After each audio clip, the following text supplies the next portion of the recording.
es cierto? De una,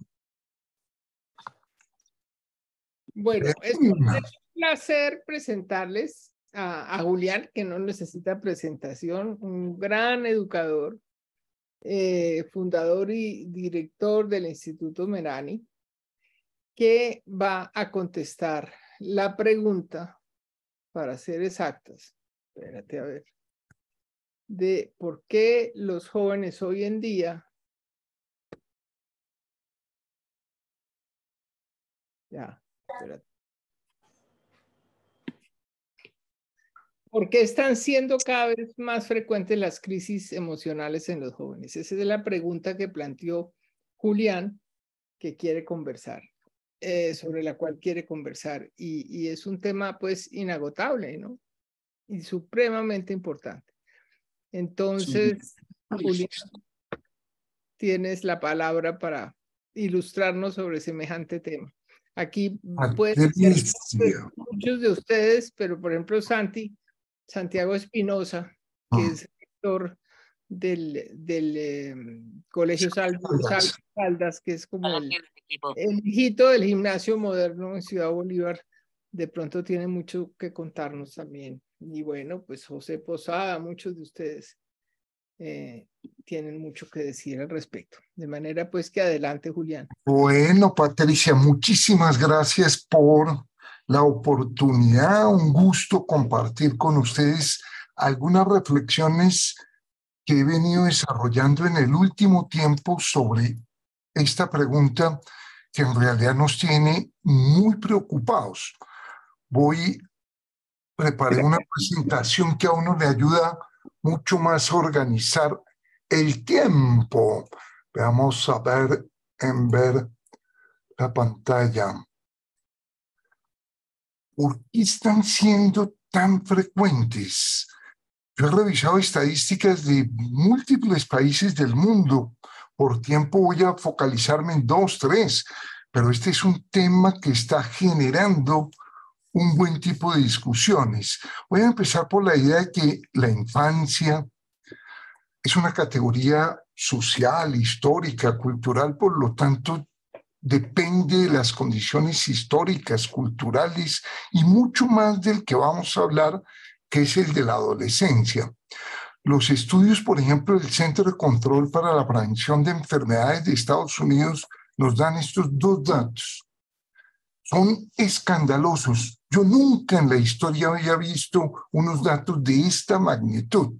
4 de cada 10 estudiantes de secundaria experimentan sentimientos persistentes de tristeza y depresión. Y 1 de cada 5, casi 1 de cada 4, consideró la posibilidad de suicidarse. En España la situación es un poco más grave para jóvenes de 18 a 24 años. Si ustedes ven las 2 tablas, un azul más oscuro y un azul más claro, 1 de cada 3 entre 18 y 24 años hizo algún acto de autolesión. ¿Qué estamos viendo? Estamos viendo altos niveles de depresión, fragilidad, ideación suicida, y estamos viendo algo nuevo, muy complejo de interpretar, y es que aparece desde edades cada vez menores. Hace 30, 40 años era casi inexistente un niño de 10 años con ideas suicidas, pero hoy están apareciendo. Y están apareciendo, y este va a ser el eje de mi reflexión, niveles muy bajos de resiliencia, muchachos, que ante el más mínimo problema realmente se vuelven un 8, se complejizan. Actitudes muy poco flexibles. La primera hipótesis que salió en el 2022 es, bueno, esto es producto de la pandemia, y era una hipótesis muy lógica por los impactos de la pandemia en los ritos, en la socialización, en las actividades, en la conformación de grupos.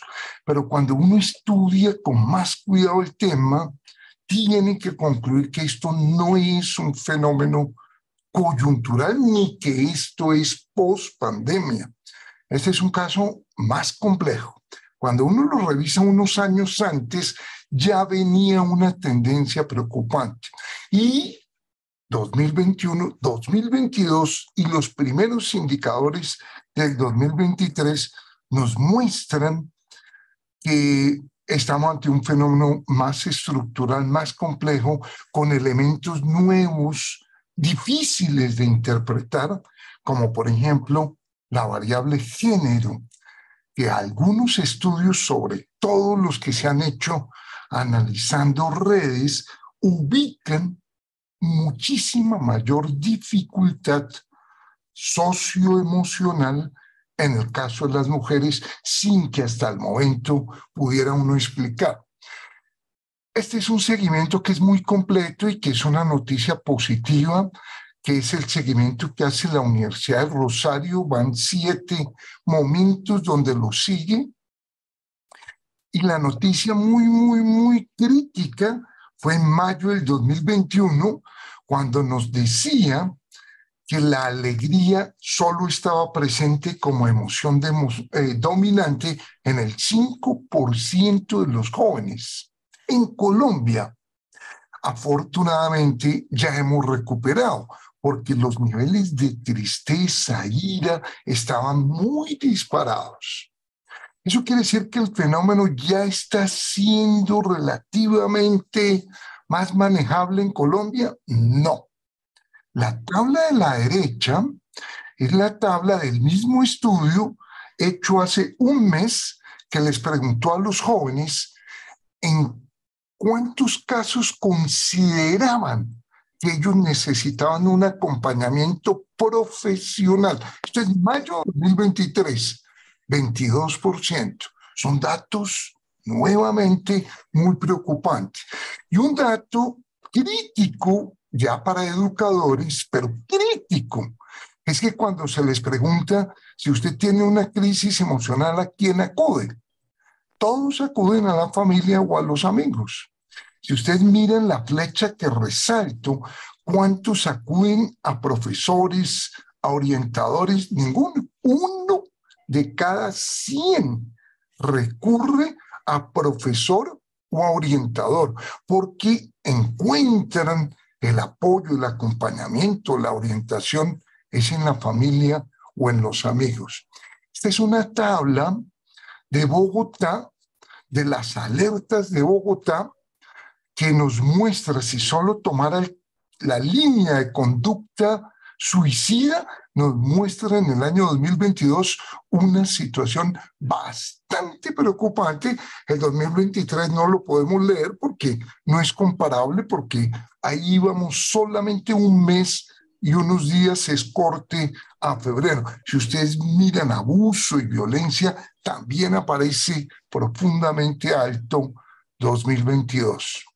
La tesis que voy a tratar de sustentar para interpretar esto es que estamos ante una crisis que tiene sus raíces en una serie de cambios que se han dado a nivel familiar, a nivel cultural, y que ha impactado la estructura socioafectiva de los jóvenes, los niveles de tolerancia, frustración, resiliencia.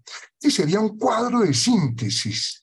Hay unas condiciones en las familias totalmente nuevas, totalmente atípicas, son más flexibles. El tamaño, Colombia, hasta el 66 tenía unos niveles de tamaño en la estructura familiar muy similares a África, muy similares. Hoy en día son mucho más similares a Europa, porque hemos pasado de un promedio de 7,6 hijos en 1966 a 1,9 en los estudios, digámoslo, del 2022. Eso ha impactado no solo el tamaño de la familia, sino, y ahí se va complejizando el tema, la comunicación, y ha favorecido ciertos estilos de autoridad donde yo ubicaría una de las variables claves y me voy a referir a ese con un poquito más de detenimiento en un minuto. Otra variable compleja que no conocemos, que estamos estudiando, es cómo impactan las redes la estructura emocional, la configuración del yo. Hace muy poco nos hablaba de estos temas, por ejemplo, Juan Carlos Botero en una columna muy reciente. Yo me voy a detener en qué impacto estamos encontrando a nivel de sensibilidad, a nivel de socialización en ciertos periodos, porque obviamente los impactos serían distintísimos en un niño, en un preadolescente, en un adolescente mayor, en un joven, pero estamos encontrando sobre todo en preadolescentes, impactos muy complejos. Y no me detengo, pero sí estamos ante una sociedad que ha sobrevalorado al individuo, sobrevalorado el individuo, el comercio, que ha privilegiado el consumo, y también esto tendría impactos a nivel emocional. El tema de las familias lo quiero relacionar con unas variables que he encontrado, y ahorita me refiero a las familias, los dos grandes cambios, ya el estilo de autoridad, pero todo esto para llegar a la idea de que la pandemia no es el origen del problema, sino que la pandemia nos visibilizó un problema que se viene gestando en realidad desde hace más de 2 décadas y que está formando muchachos más frágiles, claramente con mayor riesgo emocional. Familias muchísimo más pequeñas, pero familias con mucha más dificultad en la comunicación son las que estamos encontrando. Es decir, niños criados de manera distinta, más encerrados en sus cuartos, donde son los padres quienes les piden que por favor no salgan a la calle, porque como vamos a ver, son padres con niveles de ansiedad y de angustia muchísimo más altos. Estamos hablando de cambios complejos, extensos, en la estructura de la familia, en la flexibilización. La flexibilidad en la estructura familiar tiene un impacto en el tema que quiero enfatizar, que es en el estilo de autoría. La Corte la semana pasada sacaba una legislación que me pareció muy interesante ante un debate de una madre que pedía que no separaran a su hijo de un perro. La Corte usó por primera vez un concepto de que hoy en día harían parte de las familias, por ejemplo, las mascotas, y hablan de familias multiespecies. Este cuadro para mí es fundamental entenderlo para explicar las variaciones en los estilos de autoridad. Fundamental. Es una tabla de las Naciones Unidas donde hace un seguimiento a noticias de más de 125 años. Usa un estadístico que es el estadístico Z. Ese estadístico se utiliza cuando yo quiero comparar poblaciones muy distintas, porque lo hago teniendo en cuenta la desviación estándar. Es decir, yo lo que hago con el estadístico Z es mostrar si hay en algún momento una diferencia muy significativa frente a los periodos anteriores. Usa el azul para el idioma inglés, el verde para el alemán y el rojizo para el español. Aquí tenemos periodos como la Primera Guerra Mundial, como la Segunda, como la Gran Depresión, y en ninguno de ellos, Naciones Unidas pudieron encontrar una frecuencia tan alta en noticias negativas. Si ustedes miran lo que está pasando después del 2000, pues es un fenómeno donde estamos encontrando una generalización de la noticia negativa. Naciones Unidas usa el término de noticia negativa como aquella distorsión cognitiva en secuencias de 1 a 5 palabras que reflejan depresión, ansiedad y otras distorsiones. El título del libro que está en redes, de la cual saco esta gráfica, se llama Tiempos inciertos, vidas inestables. Para mí aquí está el germen de lo que está pasando a nivel de las familias, pero ya no la configuración de la familia, que es totalmente distinto criarse solo con la madre a criarse con 14 hermanos, que es totalmente distinto criarse con un padre que puede estar o no estar presente, con una familia extensa cada vez menor, los hijos de 2 familias únicas, con hijos únicos, como se vio en el caso chino, que lo llevó a revertir la decisión, pues son hijos que no tienen hermanos por definición, son hijos únicos, pero al no tener hermanos y casarse con otro hijo sin hermanos, pues no tienen primos, cuñados, tíos, concuñados. O sea, estamos ante uno de los cambios en la estructura familiar más complejos, pero más silenciosos.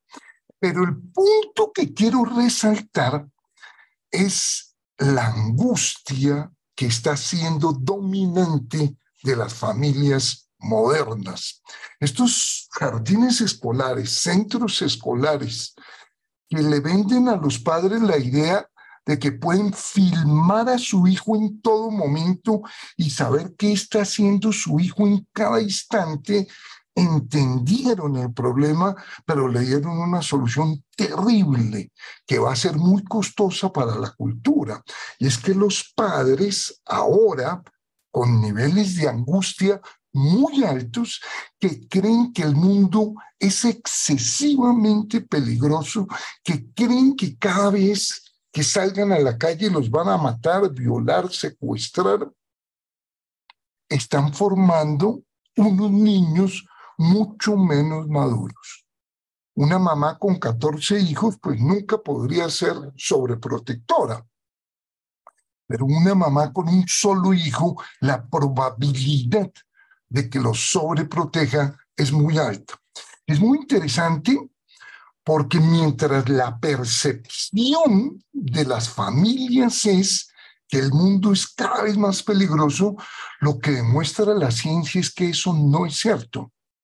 Este teórico, que es un psicólogo cognitivo interesantísimo, que tiene pues unos 4 trabajos sobre estas temáticas con un nivel de profundidad muy alto, conformó un grupo de investigación de unas 30 personas para publicar este libro al cual me voy a referir, hace un seguimiento sobre violencia al interior del hogar, violencia en la calle, secuestros, violaciones, homicidios, y la conclusión es exactamente la contraria.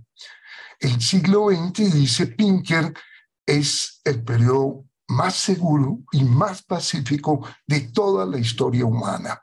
Y lo demuestra estadísticamente, es un texto de más de 1.200 páginas, analizando niveles de homicidio, por ejemplo, frente al siglo XV, encuentra que el nivel de homicidio hoy es 10% del que era en el siglo XV. Pero la percepción de las familias es exactamente la contraria.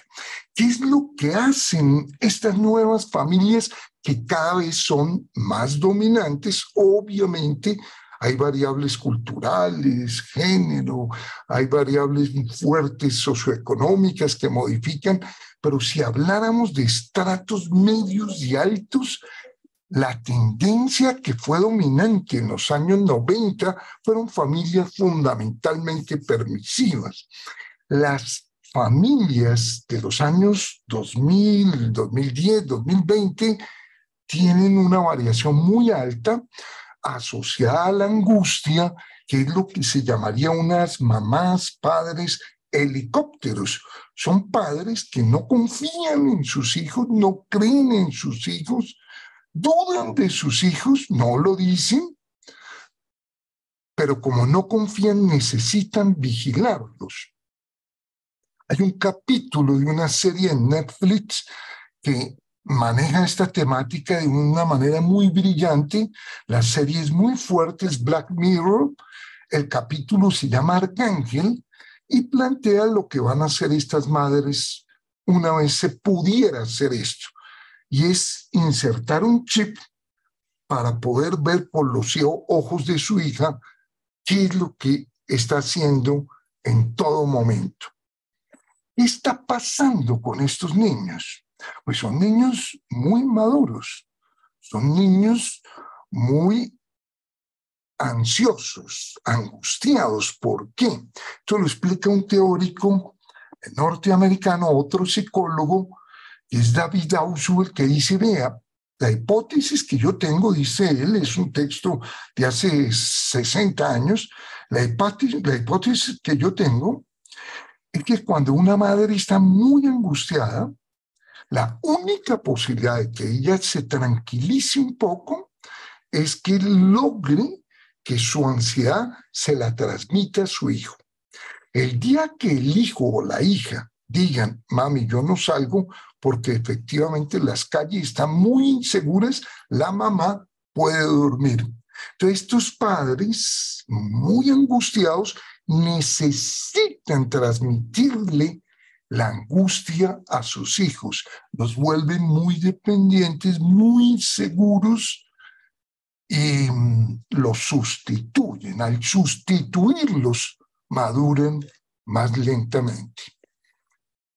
Tercera variable, redes. Esta está menos estudiada, es menos clara, pero sí hay correlaciones en estudios en Inglaterra y en estudios en Estados Unidos muy preocupantes. Si ustedes miran las dos tablas, la de arriba y la de abajo, el tiempo promedio en redes sociales y los casos de muchachos de grado 12 que han sido hospitalizados, 16, 17 años, pues sí parece haber una correlación alta. Es un tema que se va a trabajar, que se está trabajando, porque hay muchos intereses mezclados, por lo tanto, que va a ser difícil de resolver. Lo que sí es muy claro es que uno socializa muy distinto si socializa mediante las pantallas. Estas dos fotos, pues ya de por sí uno dice, estas niñas y estos muchachos tienen una representación del mundo distinto, el concepto de verdad es distinto, y lo que todos hemos visto, y esto ha sido un tema trabajado, pues las redes sin duda están incluyendo procesos adictivos y favorecen la adicción, y todos hemos visto la dependencia que uno tiene para ir revisando inmediatamente el correo, lo que dijeron. Hay estudios neuropsicológicos de si incluso la postura que uno asume al ver el celular puede tener impacto en la imagen que arma el cerebro sobre cuál es el estado anímico que uno tiene. Sin duda, pues hay una afectación de la privacidad, pero el punto que quiero insistir es que muy probablemente hay un impacto mucho más alto en ciertas edades donde los muchachos son más frágiles, donde los muchachos tienen mucha ansiedad por saber qué creen de él, qué piensan, si lo ven simpático, gordo, agradable, inteligente, y todos quienes fuimos adolescentes tuvimos esa pregunta en la preadolescencia. Lo complejo de las redes es que ahora no solo está la pregunta, sino está la respuesta. Lo complejo de las redes es que el muchacho ve cuántos corazoncitos le pusieron a su foto. Lo complejo es que él ve quién dijo que estaba bella, o que estaba fea, o que estaba gorda, o que estaba muy flaca. Él lo ve. Eso muy probablemente está incidiendo en niveles de hipersensibilidad muy alta en los muchachos actuales. Esta podría ser una hipótesis de por qué estamos encontrando de manera muy inexplicable mayores niveles de depresión en mujeres. Es probable, esto sí. Lo que dice el grupo que ha hecho estos estudios y que los ha publicado en la revista Nature, lo que ellos dicen es que la relación entre redes y depresión no ha sido claramente establecida porque varía muchísimo de los 10, los 12, los 15, los 18, los 24 años. Es decir, que la variable edad, ciclo del desarrollo es decisiva. Y la segunda variable que complejiza estos estudios de correlación es que en la variable género también incide mucho y incide en momentos distintos según la edad. Lo que ellos concluyeron es que el caso más grave que están encontrando de impacto negativo de las redes es en niñas de 12, 13 años, mientras que en el caso de los hombres lo encuentran hacia los 15, 16 años. Empezaron las demandas contra las plataformas. Ya hay grupos de colegios que tienen demandada a las plataformas y las acusan de daños a la salud mental. Yo creo que una hipótesis muy plausible es que estamos ante un caso parecido al de las tabacaleras, que duró años, 20 años, 30 años discutiéndose si producían o no producían adicción. Si aumentaban o no, bueno, en este caso, si había efectos delicadísimos ya para la salud, como la generación del cáncer. Yo creo que vamos a una demanda de este tipo muy larga, donde las plataformas tienen una excusa que es muy discutible y que ojalá se les cayera en algún momento, y es que no son responsables de lo que se publican, que ellas solo son el medio, y por eso va a ser un debate bien largo. Esta es una columna que yo había publicado hace unos 8 años y que hoy la vuelvo a traer a colación para insistir una idea. Los padres creen que sus hijos vienen con un chip incorporado y que son unos expertos tecnológicos, lo que nos muestra todas estas investigaciones y procesos que los muchachos no entienden para nada.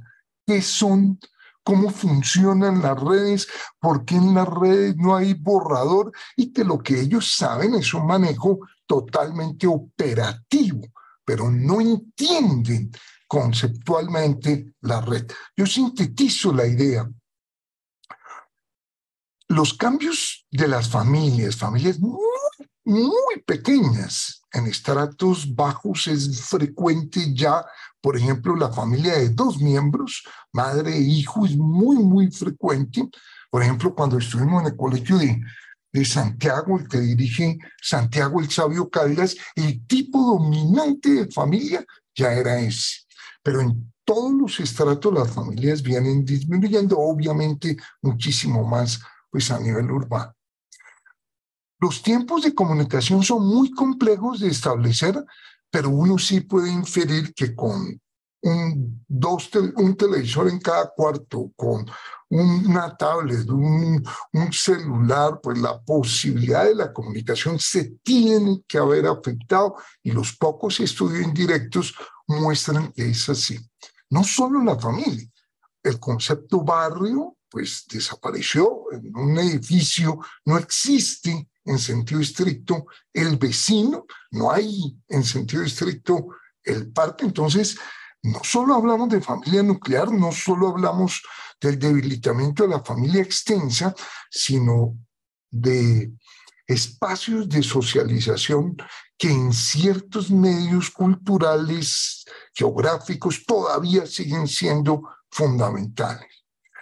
Dos, un cambio en los estilos de autoría, donde el dominante en los estratos medios y altos es el sobreprotector y está asociado a los niveles de angustia con los que viven hoy por hoy la mayoría de las personas, que tiende a pensar que el mundo está totalmente cada vez más peligroso y más, que no va a haber vida humana en muy poco tiempo. Bueno, reforzado por un sistema muy centrado en el consumo y en el individuo, que afecta mucho las expectativas y que genera pues mucha frustración en amplios sectores de la población. Unos medios masivos que, como mostraban en la gráfica de Naciones Unidas, pues hay un sesgo altísimo en los últimos 20 años hacia las noticias negativas. Por eso las notas Z de los últimos 20 años son +1, +2 negativo, de noticia negativa frente al promedio de las noticias. 4, las redes con sus efectos en la hipersensibilidad, en la dificultad para la socialización. Obviamente, en este chat que tenemos nosotros, en cambio, es una maravilla, es gigantesco, hay miles de cosas, pero si uno deja de estar 10 minutos, ya pasaron como 15 personas y ya hicieron comentarios. Es una comunicación que genera ansiedad. Claro, este es el diagnóstico y esta es la hipótesis. Habría muchas cosas a nivel de escuela, a nivel de padres. Por tiempo yo solo dejo unas preguntas. Las preguntas que uno como padre tendría que hacerse es: ¿quiénes son nuestros hijos? ¿Qué sienten ellos? ¿Cómo representan el mundo? ¿Cómo está el autoconcepto que ellos tienen? Porque el autoconcepto sí es una variable clave, muy golpeada por ciertos estilos de autoridad. ¿Quiénes son los hijos? ¿Qué les gusta hacer? ¿Cuáles son los hobbies, las lecturas? ¿De quién son amigos? ¿Por qué? ¿Qué aspectos le dan identidad? ¿Y cómo se proyectan esos hijos en el mediano y largo plazo? Las metas, los sueños, ¿para dónde van? ¿Qué quisieran hacer? Si uno quisiera apoyar emocionalmente, tendría, creo, que asumir preguntas como esta. Y a nivel educativo, pues nos aparecen otras preguntas muy asociadas con la autonomía, que creo que es la finalidad última de la educación, el que uno piense, actúe y sienta por sí mismo, es decir, la autonomía, que es lo que lo protege a uno contra la fragilidad y competencias socioafectivas que creo que están muy mal los nuevos jóvenes, como la flexibilidad, la resiliencia. A todos nos dejaron las novias, todos reprobamos los años. Haga bastante pereza. Y por aquí le paso de nuevo a su madre. Y cierro. Pero eso no implicó una frustración prolongada, ¿no? Nos levantamos al otro día. Yo creo que lo que hicieron los jóvenes hace 50 años, pues era mucho más riesgoso.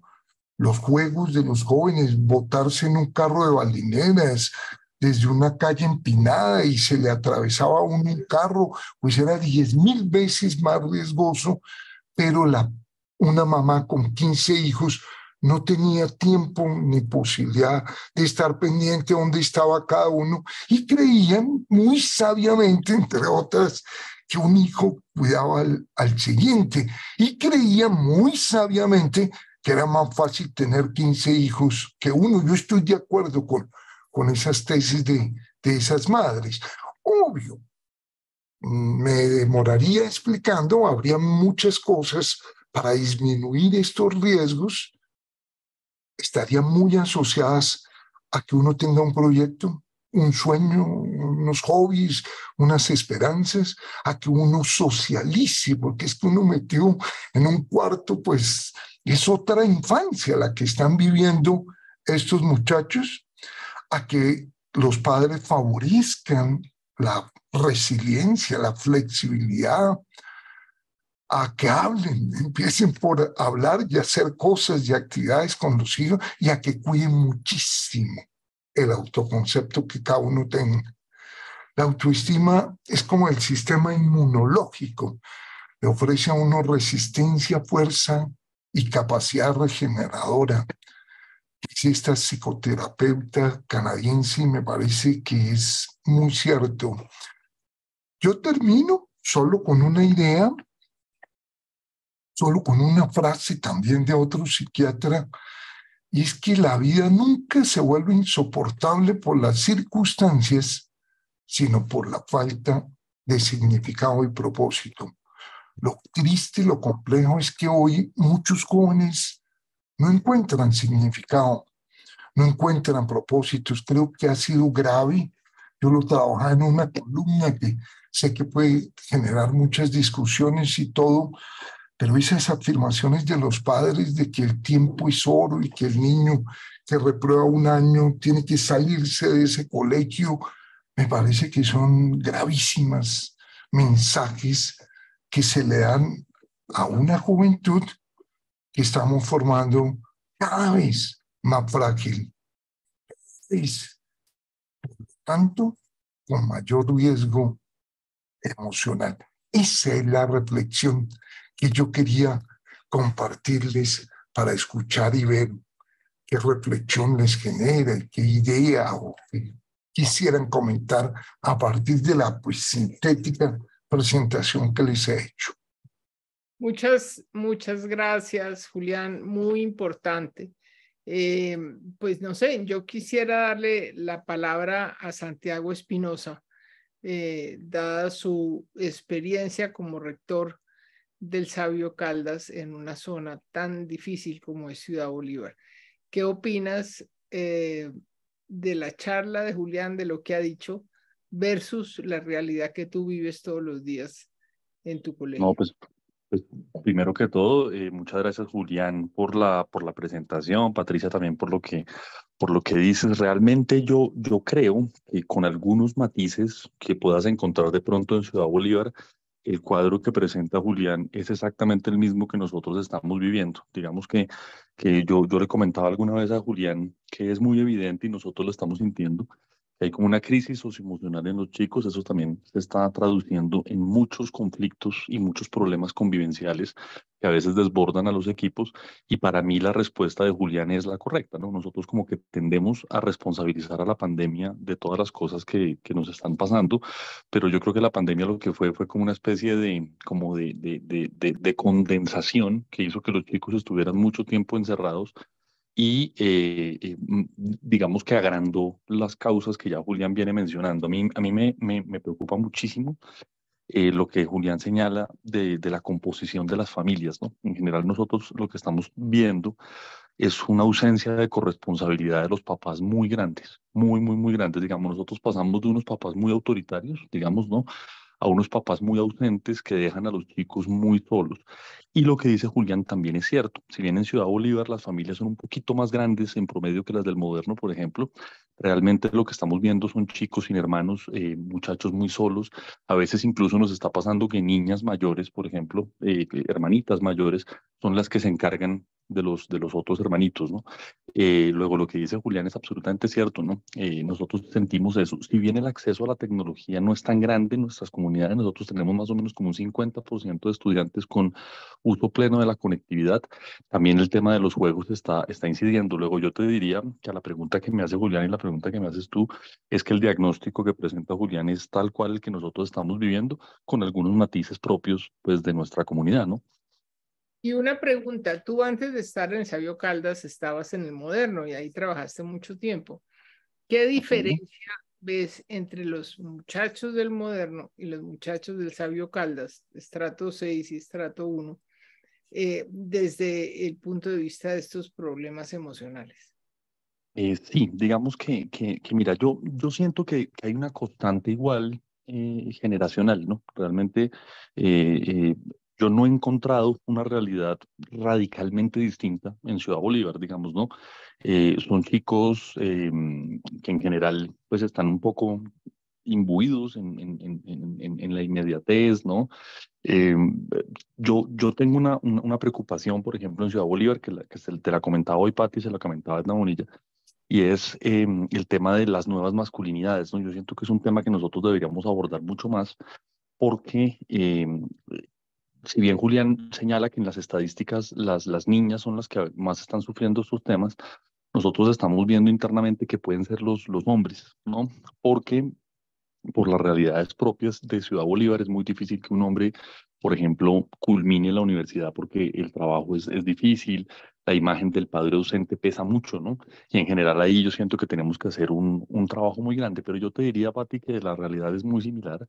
Yo creo que por el contrario, en Ciudad Bolívar hay chicos que tienen cultivadas una serie de fortalezas que de pronto en el moderno no tanto. Por ejemplo, yo he visto que hay una mayor gratitud, por ejemplo, en Ciudad Bolívar hay una mayor cultura del esfuerzo, ¿no? Como que tú puedes identificar unas fortalezas del carácter en Ciudad Bolívar que a veces en el moderno no tienes, pero la constante en uno y en otro lado, en mi opinión, son papás que no saben muy bien qué hacer con los hijos, ¿no? Que realmente como que llegan al colegio un poco desesperados con la situación y chicos que les está costando mucho trabajo gestionar sus emociones, ¿no? Sí. Y José Posada, como psiquiatra, ¿qué opinas? José, ¿estás por ahí? No, seguro no está José. Eh, yo quiero compartir algo y es que alguien muy cercano a mí tenía unos problemas de sueño brutales. No dormía, tenía que tomar pastillas, gotas, bueno, toda clase de cosas. Y leyó algún libro de esos que dan recetas y una de las recetas fue dejar las redes sociales, eliminarlas del celular. Aparte de otras cosas, leer por lo menos 1 hora diaria, hacer ejercicio, en fin. Pero fue santo remedio. Comenzó a dormir como un bebé. Desde el momento en que las redes sociales dejaron de invadirlo permanentemente, el tema del sueño, que para mí ya era un tema médico gravísimo, se terminó. Es increíble. Entonces el impacto sí es muy grande, Julián. ¿Mm? ¿Qué Yo, dices? yo creería que la pregunta que, dos cosas que tú le hacías a Santiago, desde el punto de vista socioemocional, yo sí veo más riesgo en los muchachos de estrato 4, 5 y 6, más riesgo, porque algunos factores de protección están presentes curiosamente en estratos populares, como el concepto de grupo, como la gratitud. Yo creo que esas son fortalezas y curiosamente el autoritarismo que es más frecuente en estratos 1, 2, 3, si bien es muy negativo para el autoconcepto, el autoritarismo es más claro emocionalmente. Sabe el muchacho en mayor medida a qué atenerse.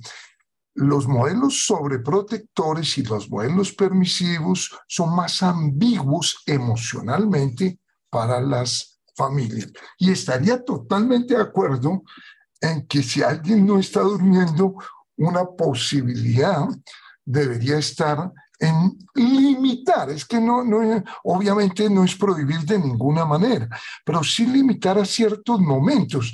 Hay estudios que indicarían neurológicos que prender el celular apenas uno se levanta es muy grave por el tipo de ondas frecuentes en el momento que uno se levanta. Lo mismo sería tenerlo en la mesa, lo mismo sería tenerlo en el cuarto. Por lo tanto, esas limitaciones estoy seguro que ayudarían. Pero un padre permisivo no puede, no lo hace.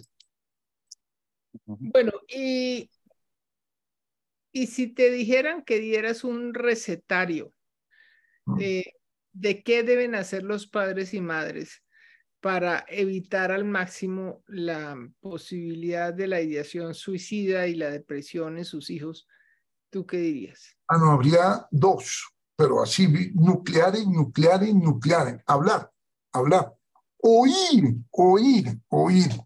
y hacer cosas conjuntas. O sea, un niño que es escuchado por la familia, un niño que juega fútbol, ping-pong, lo que quiera, canta, es que no importa qué, es un niño más protegido. Dos, autoconcepto. Hay que cuidarles la imagen de sí mismo, porque ese es lo que le permite a uno enfrentar cualquier dificultad. Cualquier dificultad, si yo siento que yo puedo, que yo voy a encontrar otra novia, encontrar otro colegio, pues no hay problema el día que tenga algún tropiezo afectivo, educativo, social, económico, autoconcepto. Y tres, cuidarle las metas, los proyectos, que sueñen en lo que quieran. Es que ahí sí no importa absolutamente nada.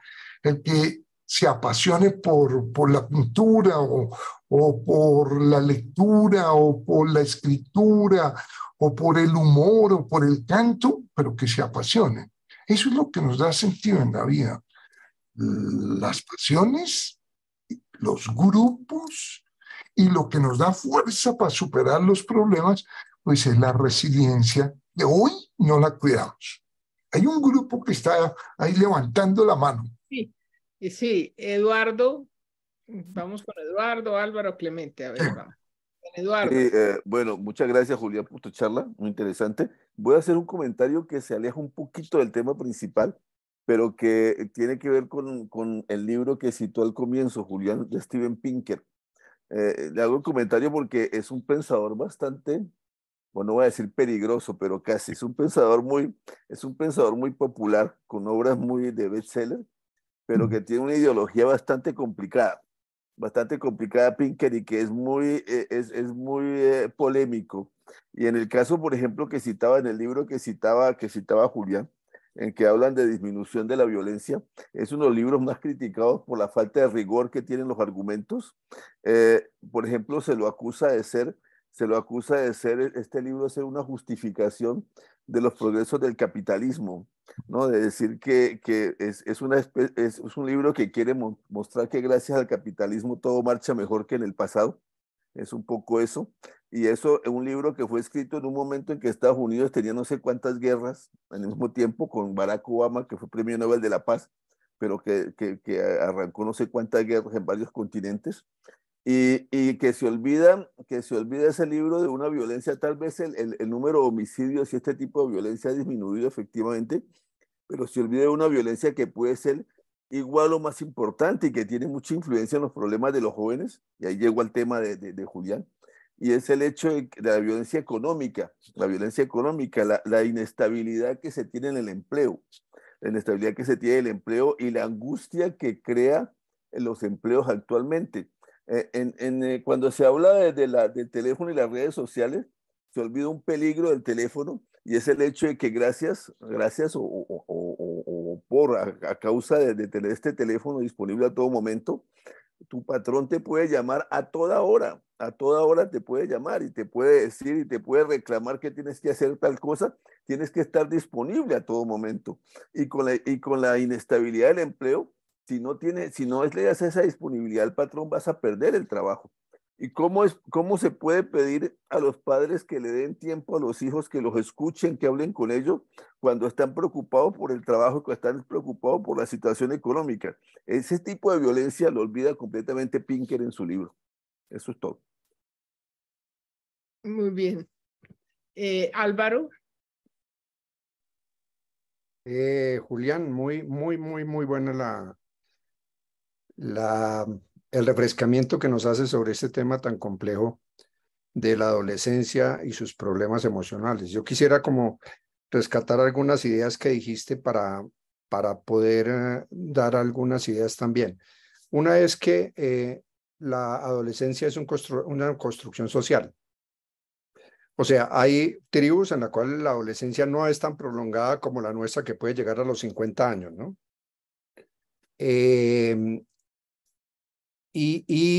Sino que se da en un momento preciso a los 12 o a los 14 años, donde el niño o la niña de un día para otro dejan de ser niños a convertirse en adultos.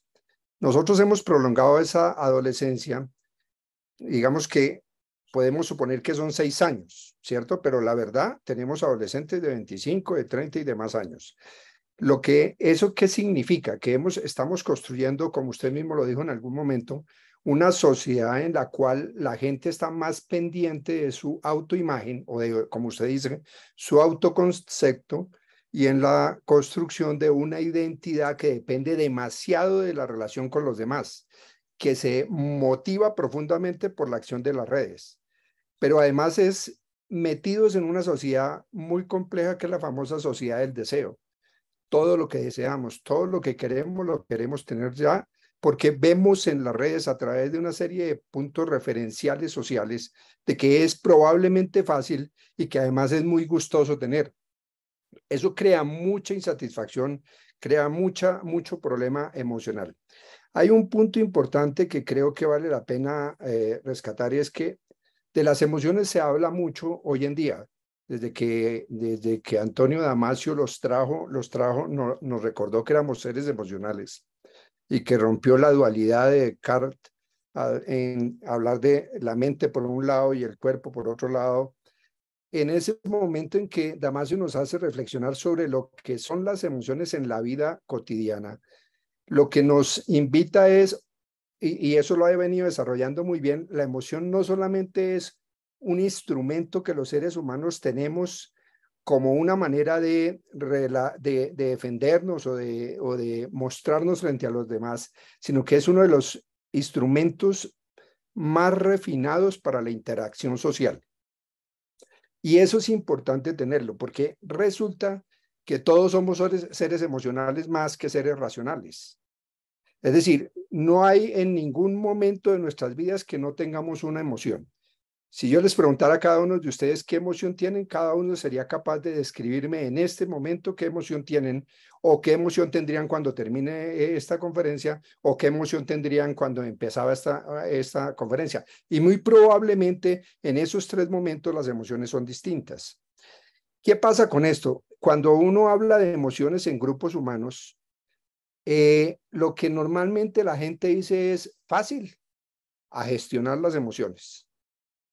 Oiga, ustedes no saben lo difícil que es eso. Yo soy psicoterapeuta también, y ese es un tema bien complejo, bien complejo. La gente no sabe qué es gestionar las emociones, así nos pongan y nos den las conferencias que queramos. Eso necesita un proceso de aprendizaje, de los cuales los principales o los que menos saben de eso no solamente son los padres, sino los maestros. Los maestros no saben eso.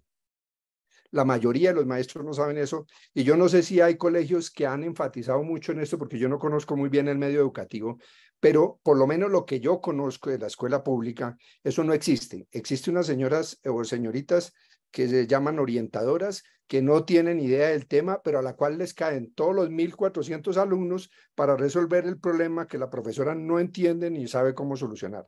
Es decir, aquí hay un problema estructural social en el manejo de las emociones.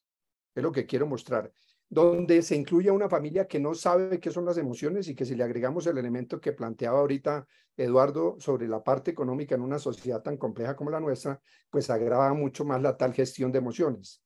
Estamos frente a unas familias que tampoco saben qué son las emociones y a quienes les decimos que tienen que gestionarlas en la casa. Y estamos frente a una comunidad educativa que tampoco sabe qué son las emociones y que tiene mucha dificultad para poder acceder a entrenamientos, talleres para el manejo de las emociones. Es decir, estamos en una sociedad que nada en emociones y que no sabe qué hacer con ellas. ¿Qué es lo que pienso yo hacia el futuro? Estoy de acuerdo con Julián. Una parte fundamental frente a los adolescentes es el diálogo, la comunicación permanente. Es decir, puede que no sepamos manejar las emociones, pero sí necesitamos plantearnos las preguntas que al final hizo Julián, de qué están haciendo nuestros hijos, qué es lo que quieren nuestros hijos, para dónde quieren ir a nuestros hijos, con quién hablan nuestros hijos, con quién se comunica, a quién aman nuestros hijos, qué sueños tienen nuestros hijos. Todo eso hay que hacerle. Eso es mucho más importante a veces que gestionar las mismas emociones. O sea, hay que estar atento a los hijos. Y no olvidemos, finalmente, que un adolescente tiene, independiente de lo que le está brindando la sociedad a través de las redes o a través de la relación con sus maestros o con sus padres o con sus amigos, está en una situación personal muy, muy difícil, en donde por la mañana se sienten niños y por la tarde se sienten adultos. Tienen un conflicto interno emocional muy fuerte, porque como están cambiando de niños a adultos, ellos manejan esa situación de acuerdo a las circunstancias, y eso hace mucho más difícil el abordaje de los muchachos. Muchas gracias, eso era lo que quería comentarles. Muy importante lo que planteas. Clemente. Sí, bueno, yo en primer lugar quisiera unirme a la recomendación que hace Eduardo de sacar a Pinker de la charla, ¿no? Bueno, en segundo lugar, pues él dio suficientes argumentos. Lo segundo es hablarte como maestro y preguntarte como maestro que soy y que tú eres. En los cursos de pregrado que yo dicto, siempre los pongo a trabajar en equipos de 4. Desde eso lo hago hace muchísimos años, pero en los últimos 3 años he tenido muchos conflictos dentro de esos equipos. Se ha multiplicado, pues, en un grupo donde tengo 10 equipos, 40 estudiantes, 10 equipos de 4, puedo tener 2, 3 equipos que tienen problemas porque hay situaciones personales de algunos de estos. Lo curioso es que cuando es solo una persona, y ese es un resultado pues que siempre me ha sorprendido, cuando es solo una persona, el conflicto se resuelve muy fácil. Pero lo normal es que los conflictos complicados en un equipo de estos de 4 es cuando hay 2 personas, y las estadísticas que te di son sobre eso, ¿no? Son sobre eso. Creo que el factor económico pesa mucho en estos casos. Yo me pongo siempre a hablar con ellos, tengo una lista de recomendaciones de cómo se trabaja en equipo, que les leo, que las comentamos, que los pongo a hacer inclusive ensayos sobre eso cuando se presentan los conflictos, y siempre se han podido resolver. Pero de todas maneras me queda como una angustia, porque me da la impresión, es decir, y yo creo que todo maestro lo siente, dice uno, ¿hasta qué punto me meto en esta situación? ¿Hasta qué punto me quedo por fuera y no le hago frente a una situación de un chico que está enfrentando un problema complicado, ¿no? Entonces, esa es como mi pregunta, la pregunta que te hago. ¿Qué puede hacer un maestro en una situación en una situación como estas? Bien.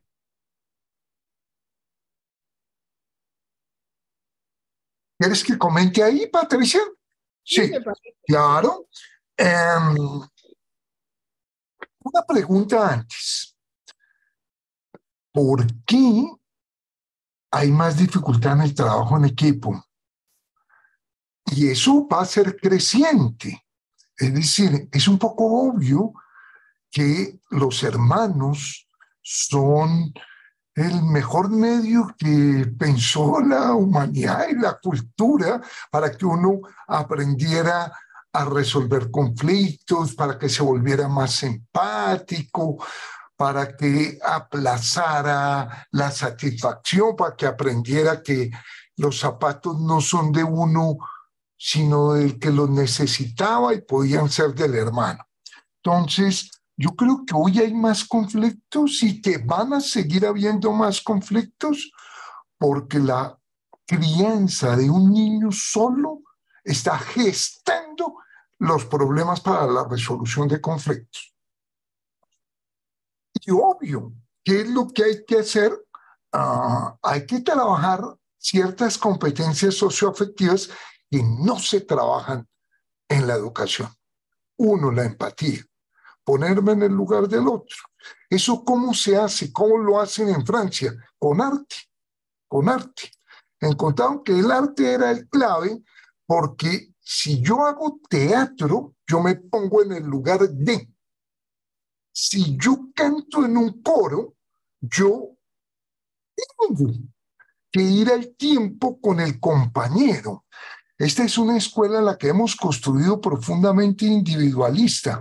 Esta es una escuela donde seleccionamos al individuo, donde en un trabajo en equipo no nos dicen, profe, no nos pusimos de acuerdo, porque en un trabajo en equipo se fragmenta el trabajo y no hay como deberían ser los equipos. Profe, tuvimos 3 debates y no llegamos a ningún acuerdo en ninguno de los 3. O sea, tenemos que cuidar eso, tenemos que cuidar la empatía, tenemos que cuidar equipos diversos, complejos, con discusiones, con divergencias en todo. Eso es lo que yo diría. Tenemos que formar individuos más flexibles. Lo que tú trabajaste tan brillantemente en la columna cuando decías, mira, una reforma universitaria tiene que hacerse la pregunta de cómo flexibilizamos a los individuos. Pero si en clase de matemáticas el profesor dice, encuentre la respuesta, pues eso es la antítesis de la flexibilidad. Entonces necesitamos hacernos la pregunta de qué tipo de competencias necesitamos para trabajar en grupo. Y esas no las estamos trabajando. Vuelvo a otra pregunta. ¿Por qué en las universidades hoy solo 1% de los jóvenes recurren a sus profes ante una crisis emocional? ¿Por qué? Porque el espacio universitario no es un espacio donde afloren las emociones, porque no se cuida el corazón, porque no se cuidan las comunicaciones, sino están excesivamente centradas en los docentes. Yo creo que es un acierto y que todas las clases deberían tener siempre un espacio para trabajo en equipo. En equipo, curiosamente, los muchachos no hablan solo de lo que les preguntó el profe, pero en equipo uno comparte de mejor manera las emociones. Yo hice un estudio para la Nacional. La Facultad de Economía me dijo, mira, estamos seguros que son factores económicos los que determinan la deserción. Lo que encontramos en el estudio es que quien tenía novia o novio no se iba de la universidad. Quien se quedaba los viernes al concierto no se iba de la universidad. Quien iba a tomar cerveza y jugar billar los sábados no se iba de la universidad. Las universidades creo que sobredimensionan los factores económicos y subvaloran lo socioemocional. Yo creo que los económicos esconden, por ejemplo, el estrés, la ansiedad, más que un factor económico es el contexto de estrés por resolver las situaciones, la que está explicando la dificultad del trabajo en equipo, que el mismo factor económico. Si la familia fuera una familia con menores condiciones económicas, pero más inteligentes emocionalmente, esos muchachos trabajan mejor en equipo que unas personas de estrato 6. No es el factor económico, salvo los factores básicos que estén resueltos. Eso sí, no hay ninguna duda. Bueno, Santi, y creo que sería la última pregunta. Sí, sí, Pati, no, totalmente de acuerdo con Julián, de pronto como complementar tres cosas. Yo estoy muy de acuerdo con Julián en que el privilegio supone también un reto muy grande, ¿no? Si tú lo piensas en el moderno, no porque papás muy sobreprotectores, pues prácticamente le dan a los chicos todo y en general hay como la sensación de que no hay un propósito y que no vale la pena esforzarse para hacer las cosas, ¿no? Nosotros en el Sabio también tenemos papás sobreprotectores. Hay una cifra, Julián, que es interesante para tenerla en cuenta, y es que cuando regresamos a la presencialidad, en el Sabio y en el moderno, más o menos al mismo tiempo, más familias del Sabio no querían mandar a los hijos que del moderno, argumentando, digamos, como temas de la sobreprotección. Luego, de alguna manera, en el colegio sí estamos teniendo familias que literalmente, digamos, como que miman demasiado a los hijos y les están impidiendo también lo mismo, lo que tú has dicho en tu columna, ¿no? Que el tirano ya no es el papá, sino el niño, ¿no?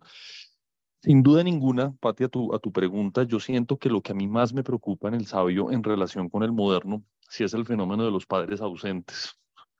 Digamos que yo estoy sintiendo cada vez más, y sería una de mis humildes propuestas, creo que Julián estaría muy de acuerdo conmigo, y es que en la medida en que estamos teniendo unas familias en donde los chicos prácticamente no tienen acudientes, ¿sí? Eso nos está pasando a nosotros mucho, ¿no? Que la custodia se la pasan entre uno y otro, que hay una abuela que los cuida, pero no tiene tiempo, entonces el tío, pero la mamá no, entonces vive con la hermana. Sí, como una situación tan inestable, nos está obligando a nosotros como colegio suplir muchas de las cosas que históricamente se hicieron en la familia. Y mi humilde propuesta en ese sentido, y creo que Julián estará totalmente de acuerdo conmigo, es que ese currículo que nosotros teníamos pensado de matemáticas, ciencias, español, tal, y unos pocos minuticos para dedicar a la convivencia y a lo socioemocional tiene que cambiar. Los colegios no tienen otra opción, por lo menos en donde nosotros nos movemos, que poner como centro el desarrollo socioemocional en sus currículos y hacer todos los esfuerzos posibles por completar esos vacíos que de alguna manera se dan en casa. Muy bien. ¿Alguien más quiere preguntar algo? Bueno, pues antes de despedir a Julián, quiero contarles que el próximo martes, para que se vayan preparando, Germán Arce va a contestarnos preguntas, así que espero que todos me ayuden, sobre todo pues Clemente, Mauricio Rodríguez, Mauricio Cabrera, que son los economistas, pero la gente común y corriente como yo, que no sabemos mucho de eso, pero nos preocupa la situación de la economía y de las empresas, me ayuden a preguntarle a Germán cómo ve el panorama. Será el próximo martes a las 8 de la noche. De manera pues que muchas gracias, Julián. Ha sido muy interesante la charla. Vamos a ponerla en la página porque yo creo que es muy importante que todos los padres y madres y maestros y maestras ojalá puedan verla. Muchas gracias. No, a ti y a cada uno de Feliz ustedes. noche. Mil gracias. Julián. Gracias, Julián. Muchas gracias a todos. No, Chao. Gracias. Genial, Julián, muchas gracias. no, un abrazote. Bueno, Gracias, muy amables. Gracias, que Gracias. estén Mil bien. gracias, mil gracias. que descansen. Lo mismo. Tú. Gracias, hasta mañana.